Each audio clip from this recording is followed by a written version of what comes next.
नमस्कार, market times TV में आपका स्वागत है। मैं हूं सुरेश मनचंदा और आप देख रहे हैं मार्केट टाइम्स बोर्डरूम।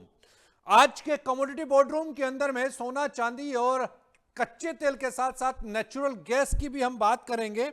चूंकि ईरान से जो बड़ी खबर निकल करके आ रही है, ईरान और जो इस समय पर इजराइल का जो युद्ध चल रहा है और जो जिससे मिडिल ईस्ट कंट्रीज जो हैं वो दबाव के अंदर आ गए हैं। और जो लेटेस्ट हैपनिंग है वो ये है कि ईरान ने कतर के जो नेचुरल गैस रिसोर्सेज हैं उसके ऊपर पे जो अटैक किया, जो मिसाइल हमला किया, उससे करीब 17% जो सप्लाई चेन है विश्व भर की वो डिस्टर्ब हो गई है।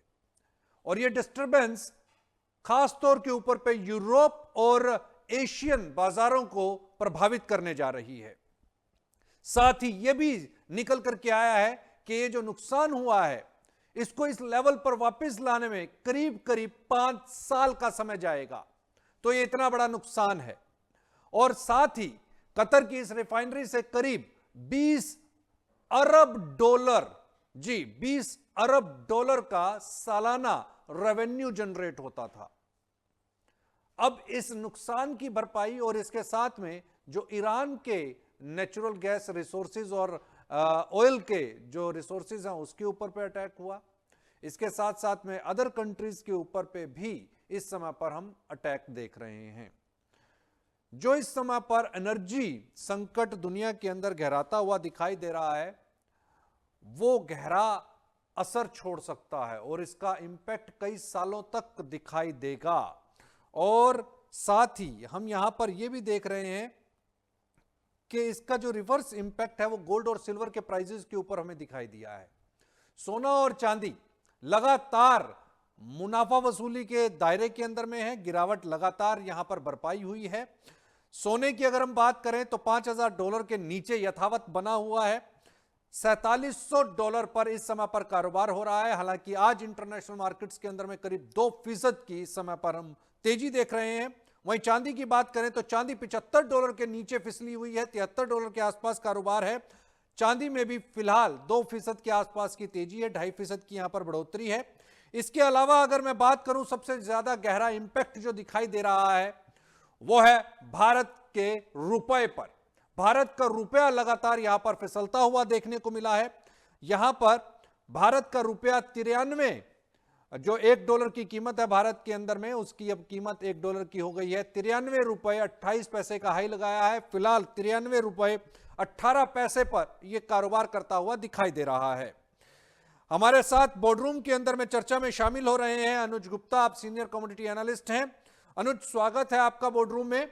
अनुज, सबसे बड़ी चीज यहां पर जो संकट अब पैदा हो रहा है, जिस तरीके से कतर के ऊपर पे कल ईरान ने मिसाइल दागी और उससे तकरीबन 2 जो गैस सप्लाई की जो वैगन्स थी, जो ट्रेन्स थी, वो क्षतिग्रस्त हुई।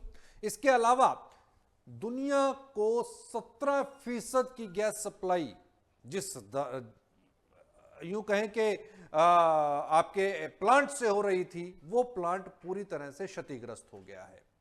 इसको किस नजर से देखा जाए? और साफ तौर के ऊपर पे कतर के ऊर्जा मंत्री ने यह कहा है कि करीब इस भरपाई को पूरा करने के लिए और इस लेवल पर वापस लाने के लिए करीब करीब 5 साल का समय लगेगा।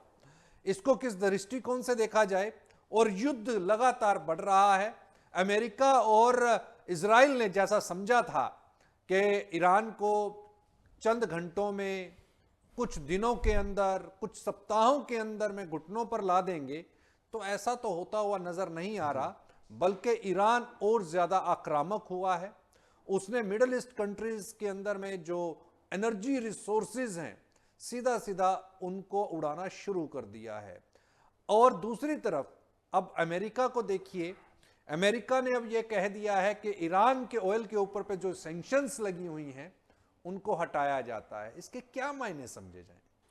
देखिए सुरेश जी, यहाँ पर अगर आप देखेंगे तो ये हम सब जानते हैं कि जो जिस एरिया में वॉर छिड़ा है वो पूरी दुनिया का करीबन 20 से 25%, इनफैक्ट 30% के आसपास पूरा एनर्जी को कंट्रीब्यूट करता है, चाहे वो क्रूड हो या नेचुरल गैस हो या एलपीजी गैस हो। तो कहीं ना कहीं यार आप देखिए कि स्टेट ऑफ हॉर्मुज में जिस तरीके का बैन लगा और जिस तरीके से अब वहाँ पे अटैक होते हुए दिखाई दिए, उसकी वजह से हमने देखा कल नेचुरल गैस के भाव भी बढ़ते हुए नजर आए थे, क्रूड के भाव भी बढ़ते हुए नजर आए हैं, और जो ये कंट्रीब्यूशन है 20 से 25% के आसपास, ये पूरा डिस्टर्ब होता हुआ दिखाई दिया है।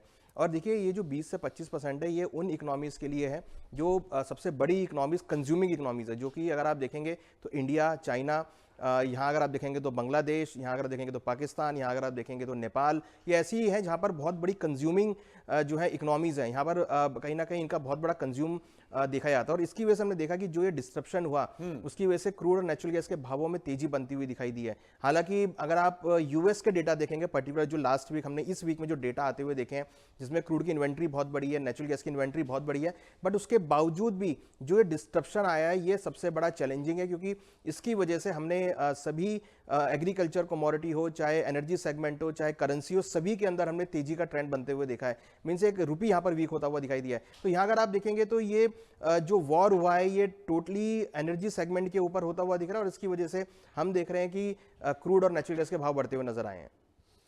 तो अभी गोल्ड और सिल्वर को लेकर के क्या किया जाए? गोल्ड और सिल्वर के अंदर में हालांकि हम तो ऐसे ही सुनते आए थे कि जब भी वॉर होगा, वॉर की स्थिति होगी, सबसे सेफ हेवन जो है सोना और चांदी हैं। तो यहाँ पर तो सोना और चांदी के अंदर में जबरदस्त गिरावट देखने को मिली। अनुज जी, इसको किस दृष्टिकोण से देखा जाए? क्या ये माना जाए कि ये एक अपॉर्चुनिटी फिर से देश वालों को मिल रही है सोने और चांदी के अंदर में? क्या ये माना जाए कि सोने और चांदी के अंदर में आई ये गिरावट भारत वालों के लिए एक अपॉर्चुनिटी है? जो लोग चूक गए थे पिछली तेजी के अंदर में, उनके लिए दोबारा से एक तेजी का मौका है, ये खरीदारी का मौका है। दोबारा क्या सोना और चांदी वापस हम सोने को 2 लाख के ऊपर और चांदी को जो है वो 4 लाख के ऊपर जाते हुए देखेंगे? क्या ये बाइंग अपॉर्चुनिटीज हैं?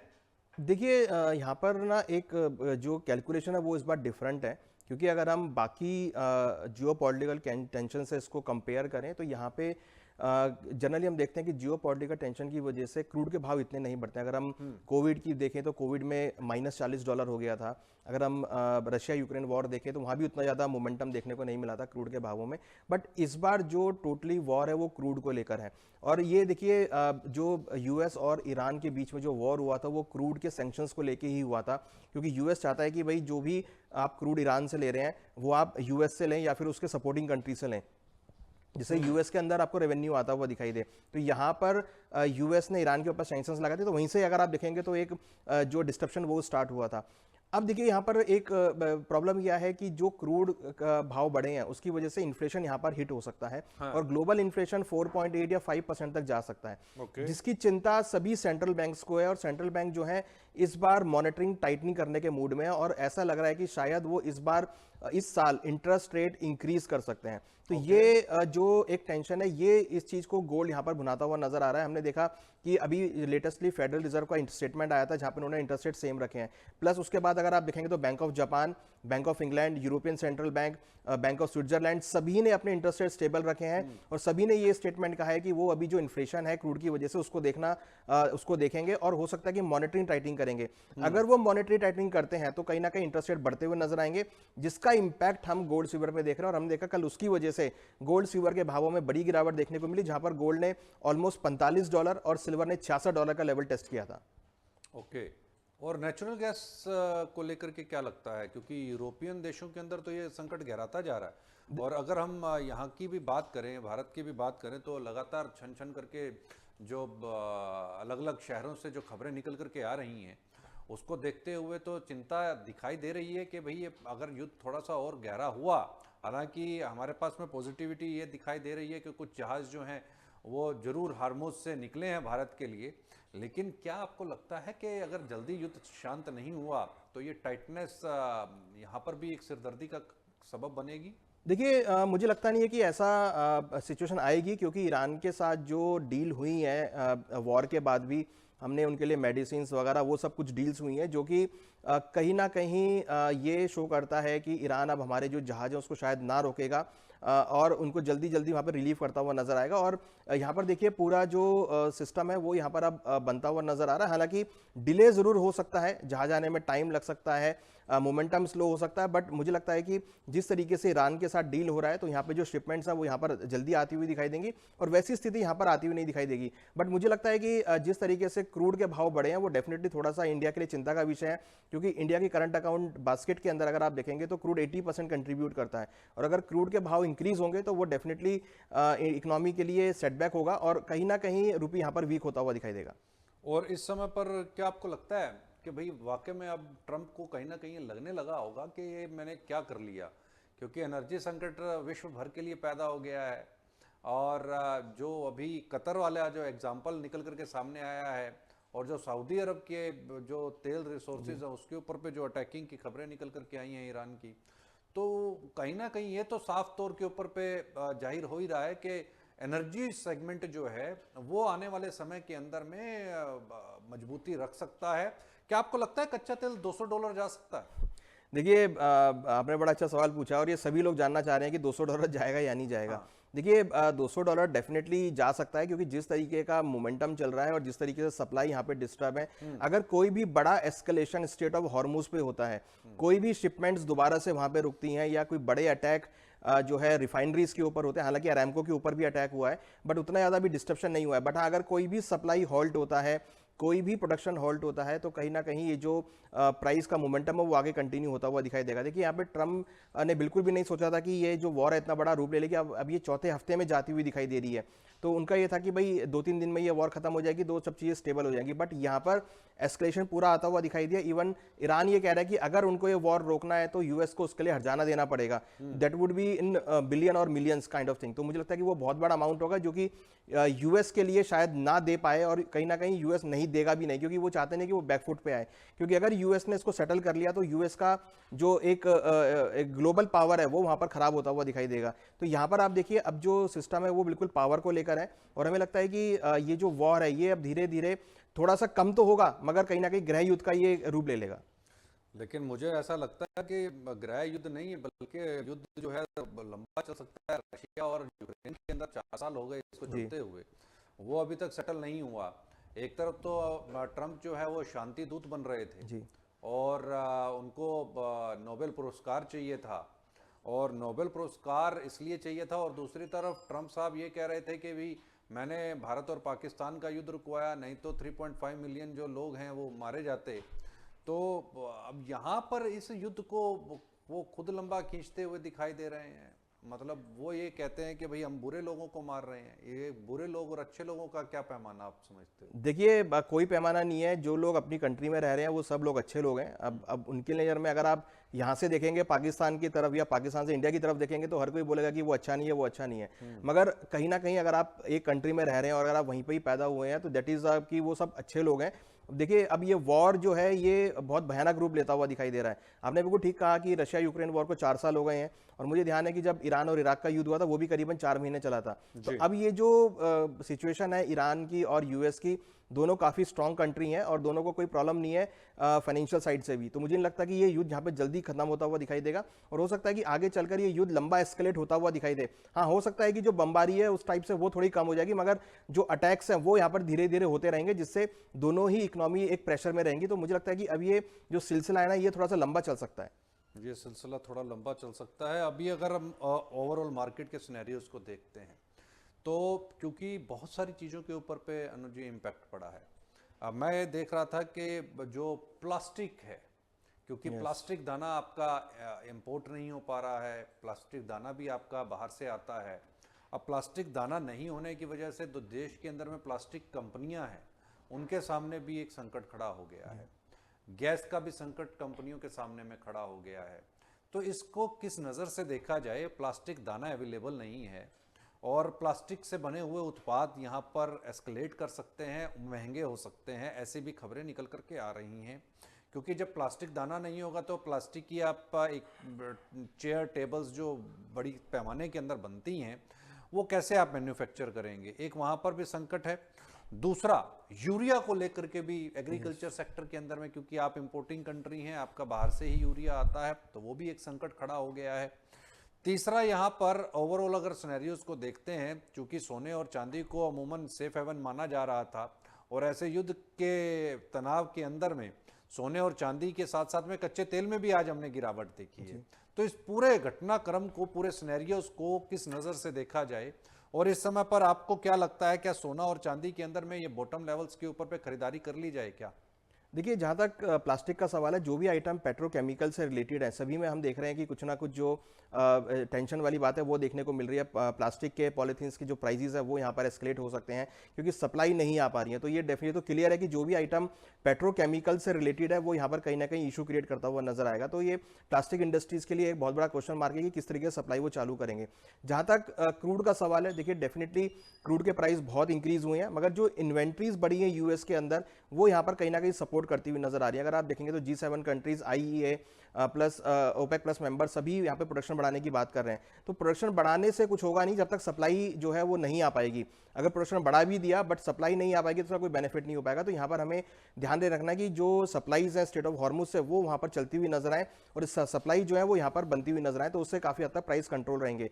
तो अगर ईरान वहाँ से सप्लाई चालू करता है और एक बिल्कुल तरीके से सिस्टमेटिक वे से सप्लाईज आएंगी तो क्रूड के भाव नीचे आते हुए दिखाई देंगे। तो वहाँ पर फिर इन्फ्लेशन भी कंट्रोल होगा और गोल्ड सिल्वर के भाव भी ऊपर जाते हुए दिखाई देंगे। फिलहाल अगर हम देखें गोल्ड सिल्वर के लिए, तो इस टाइम पे जो मॉनेटरी टाइटनिंग का इशू है वो गोल्ड सिल्वर के सामने है। तो मुझे लगता है कि शॉर्ट टर्म के लिए अभी जो गोल्ड सिल्वर की रैली है वो यहाँ पे मुझे लगता है कि थोड़ी थमती हुई नजर आ सकती है। हालांकि लॉन्ग टर्म में आपको अच्छे रिटर्न देखने को मिलेंगे, मगर फिलहाल अगर हम 1 या 2 महीने की बात करें, जब तक ये वॉर चल रही है तब तक शायद आपको एक स्टेबलाइज प्राइस जो है गोल्ड सिल्वर में देखने को मिलेगा। स्टेबलाइज प्राइस से क्या समझूं मैं, इसी दायरे में घूमेगा, या आपको लगता है कि नहीं, जिस तरीके से हमने पिछले 2-4 दिनों में सोने और चांदी के अंदर में एक गिरावट देखी है, तो वापस से सोना जो है वो $4000 के नीचे और चांदी जो है वो आपका $65 के नीचे पहुंच सकती है क्या? क्या ऐसी भी संभावनाएं आपको लगती हैं?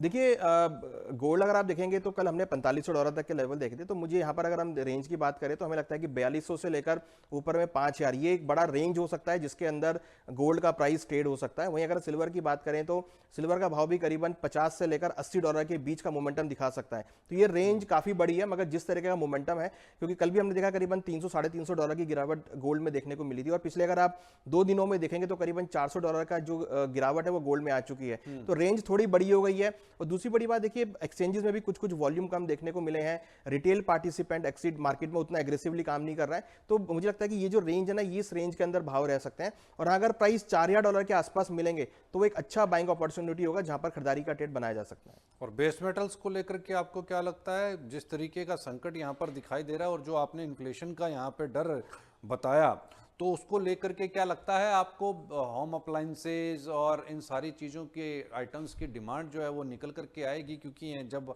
आपके पास में बिजनेसेस नहीं रहते, बहुत सारे कंट्रीज जो इस समय पर संकट के अंदर में आएंगी, तो वो पहले तो अपनी डेली रूटीन की जो ज़रूरतें हैं उसको पूरा करने पर ध्यान देंगे या इंफ्रास्ट्रक्चर बिल्ड करने पर ध्यान देंगे? देखिए, डेफिनेटली डेली की जो रूटीन की जरूरत है उसको पूरा करने पे ध्यान देंगे और मुझे लग रहा है कि ये अब धीरे धीरे लोगों में देखने को मिल रहा है, क्योंकि इसका एग्जांपल बहुत अच्छा है। अगर आप दुबई की बात करेंगे जो कि करीबन 20 से 25% गोल्ड की डिमांड को पूरा करता है, अब वहां पर अगर आप देखेंगे तो जो शॉप्स हैं वो उतनी एग्रेसिव नहीं चल रही है, कंज्यूमर उतना एग्रेसिव फुटफॉल नहीं है शॉप्स पे।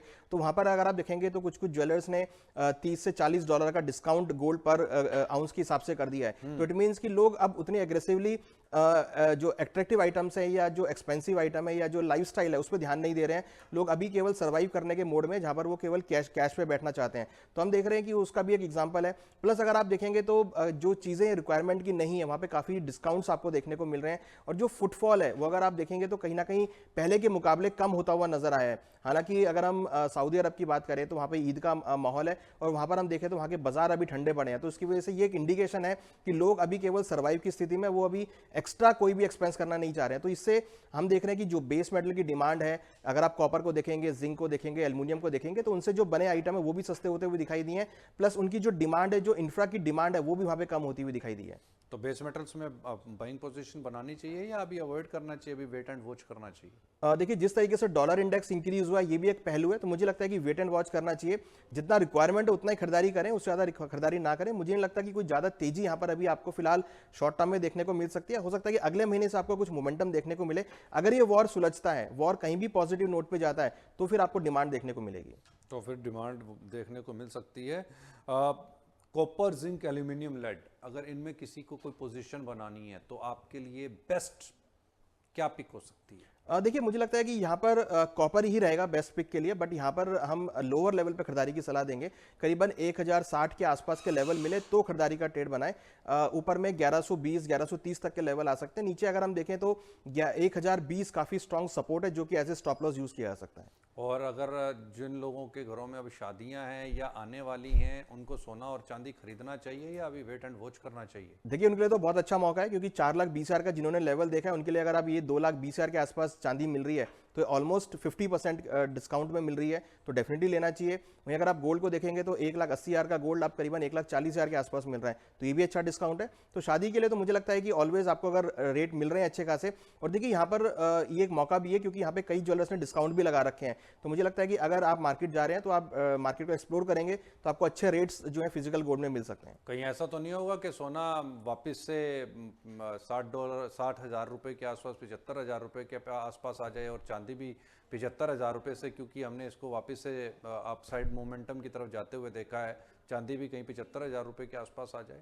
देखिए ऐसा तो नहीं लग रहा है सुरेश जी, ये मतलब बहुत बड़ी बात होगी अगर इतना लेवल पर आ जाए, क्योंकि 4,20,000 छूने के बाद जब वो 2,20,000 आ गई, यानी कि उसने अपने ऊपर से तकरीबन 2 लाख रुपए निकाल दिए चांदी ने, तो 2 लाख रुपए अगर वो सस्ती हो गई है तो वो 1 लाख रुपए और निकल जाएगा, तो क्या बड़ी बात होगी? देखिए अगर आप इसके प्राइस को मोमेंटम को देखेंगे तो 2 लाख से जो 4,20,000 का एक रेंज था, वो जो उसकी कवर करने की स्पीड थी वो बहुत ज्यादा थी। वो केवल उसने 15 दिनों में कवर कर लिया था। वो था एक फोमो 2 लाख से लेकर 4,20,000 के बीच में। तो ये जो फोमो है अभी ये केवल फोमो खत्म हो रहा है। तो ये फोमो की वजह से जो प्राइस के एक्चुअल रेट होने चाहिए थे वो करीबन $55 से $60 के बीच होने चाहिए थे।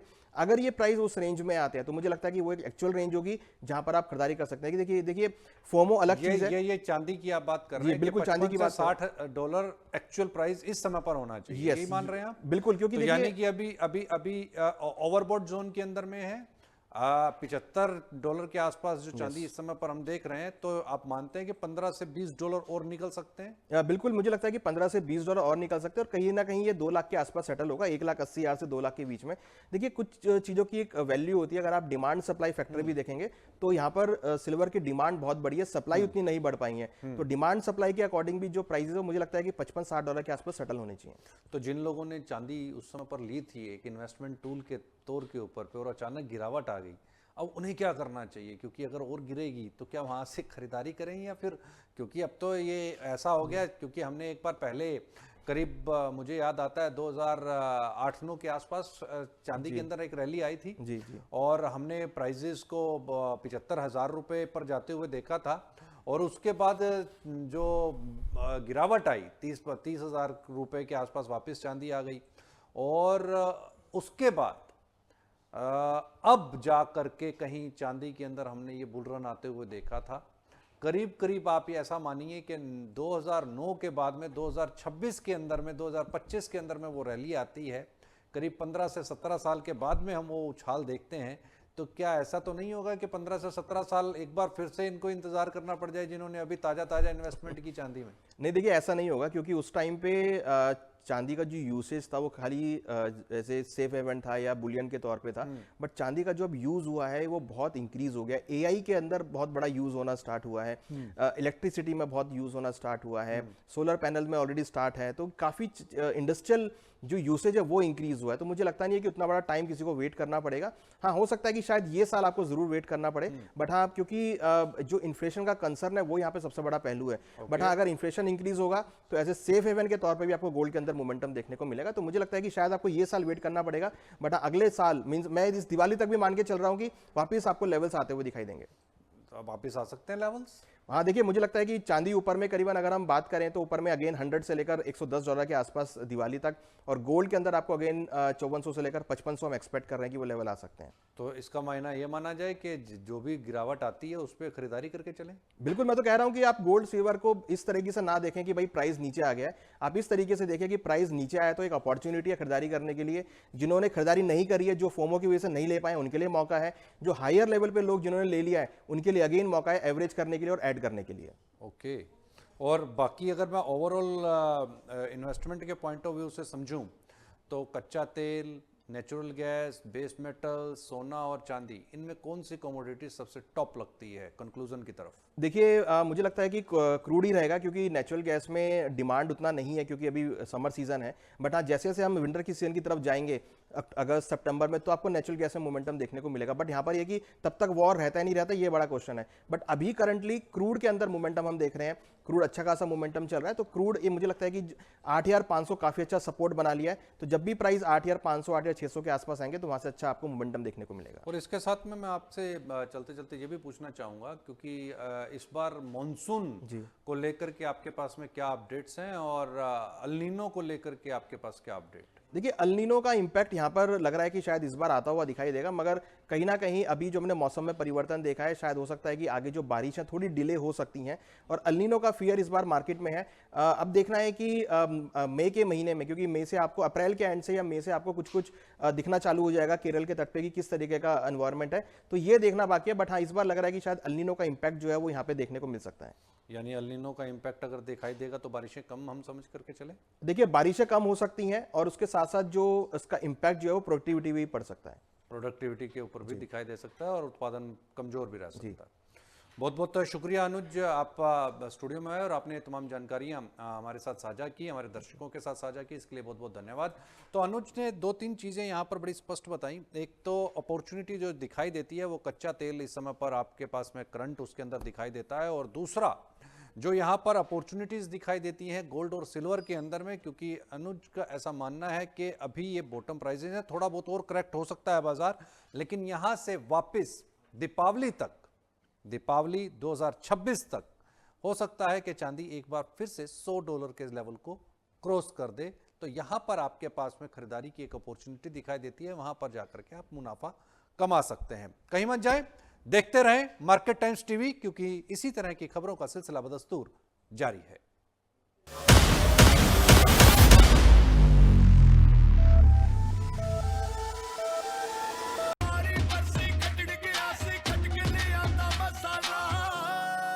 मसाला ओए, छोलिए दा या लोबिए दा, पंजाबी छोले दा या पिंडी चने दा।